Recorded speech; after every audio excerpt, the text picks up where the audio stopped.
नाशिकच्या पंचवटीत jogging track असलेल्या Shrikrishna garden समोर साकारलाय 7 मजली देवीदास हाईट प्रकल्प। मग येताय ना आजच आपला फ्लॅट बुक करायला देवीदास हाईट्स मध्ये। आमचा मोबाईल क्रमांक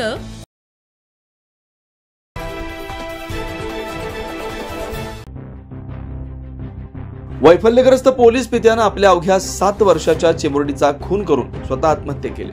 ही दुहेरी मृत्यूची घटना केवळ कुटुंबालाच नव्हे तर संपूर्ण पोलीस दलालाही हादरवून टाकणारी आहे। नाशिक रोडच्या जेल रोड परिसरात ही घटना घडली आहे। प्रेमात गुंतलेलं आयुष्य, मग दुर्दैवी अपघात, दीर्घ आजार आणि त्यातून निर्माण झालेलं मानसिक खचणं, या सगळ्यांचा अखेर असा शेवट होईल याची कुणालाच कल्पना नव्हती।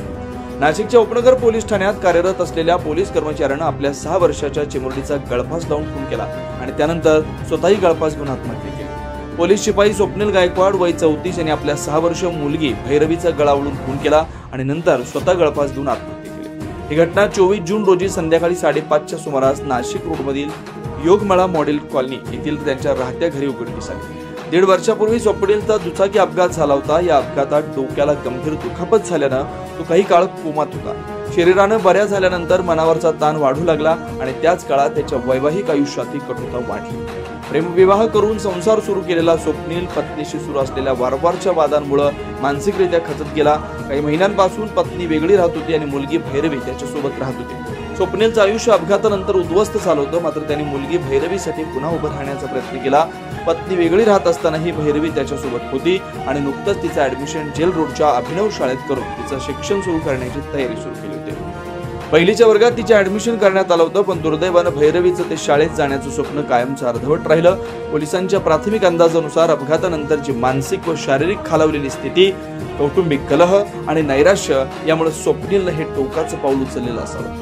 या घटनेमुळे जेल रोड परिसरासह संपूर्ण पोलीस विभागात हळहळ व्यक्त होते। पोलीस अधिकारी आणि नागरिक घटनास्थळी पोहोचले असून मृतदेह शवविच्छेदनासाठी पाठवण्यात आले। रात्री उशिरापर्यंत पंचनामा आणि गुन्हा नोंदवण्याचे काम सुरू होतं आणि विशेष म्हणजे याच जेल रोड परिसरात एप्रिल महिन्यात असाच एक दुहेरी मृत्यूचा प्रकार घडलेला होता। निवृत्त प्राध्यापक मुरलीधर जोशी यांनी पत्नीचा गळा दाबून खून केला आणि स्वतः आत्महत्या केली होती। अशा घटनांची पुनरावृत्ती चिंतेचा विषय ठरतोय। एक बाप आपल्या मुलीला शाळेत टाकण्याची स्वप्न पाहतो आणि काही दिवसातच ते स्वप्न मृत्यूच्या दोरखंडात अडकतं। ही केवळ बातमी नाही, ही काळजाचा थरकाप उडवणारी एक वास्तवता आहे।